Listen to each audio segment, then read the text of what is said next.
Dr. Thambadu, good morning. Thanks for your time. And I think just before we start, let me just help give viewers some context. When we talk about children in South Africa, one of the latest statistics suggesting 35% of our population are considered children. It's a lot of people who could be facing these kind of issues. Yes, definitely, and thank you very much for giving me the opportunity to present here. Just to say that child and youth care workers are essential to the protection of children during COVID-19 and beyond. And for children to be protected, you need social service professionals who are there for them, who are able to provide them with the support and protection that they require in communities, in schools, and of course in child and youth care centres, where some of our most troubled children reside. And this is where child and youth care workers provide services.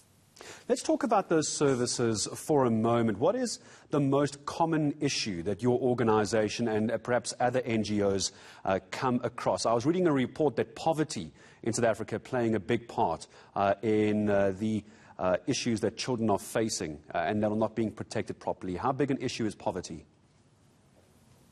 Poverty is a huge issue. Children and families struggle with food security, struggle with the non-access to social security sometimes. And I think that with the COVID-19, children have struggled without the feeding scheme at schools. And child and youth care workers have played an essential role in visiting families, assessing their needs, and ensuring that that food is taken to children, that children are eating, that the issue of stunted growth and concerns about the health of children are serviced in communities. And in schools, child and youth care workers are responding to issues of bullying, issues of attendance and school dropout, and playing critical role. I think during COVID-19 you would know that children were in their childcare centres for extended lengths of time, and during lockdown, and child and youth care workers were there to care for them at the expense of their leave and their time with their families, and provided them with support, with entertainment, with homework supervision, with care and love at times when they needed it the most.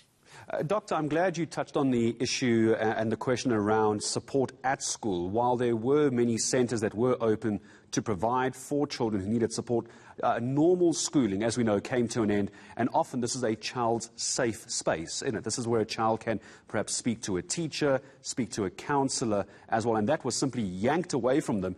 The worrying element of that is they may have been in a home situation that was the very cause of the concern, but they couldn't get away. Yes, and child and youth care workers are registered with the South African Council for Social Service Professions and are identified as essential service workers, which means child and youth care workers with social workers and others had the opportunity to go out to visit families, to provide services directly to them, to be able to assess the safety and security in the homes in the context of gender-based violence and substance abuse. And child and youth care workers have been active also in working virtually with children. I know that child and youth care workers had WhatsApp groups, had reading circles, working with Funza and others to access educational programs for children. Matric students were learning and studying virtually with child care workers. Because child and youth care workers, you see, work in the life spaces of children. And the life space could be the physical space where they are, like schools and communities and child care centres, but it's also their emotional spaces and their virtual life spaces. And here we had an opportunity in COVID to see some rather innovative work from child and youth care workers around the country. Yeah, and we saw the effects of that as well. Hopefully that will continue into this now third wave and even beyond COVID-19 as well. I think it's made access to child protection much easier. Dr. Zinwela Thambadu, I appreciate your time speaking to us, chairperson for the Professional Board for Child and Youth Care Work here in South Africa as we continue to focus on Child Protection Week here on ENCA.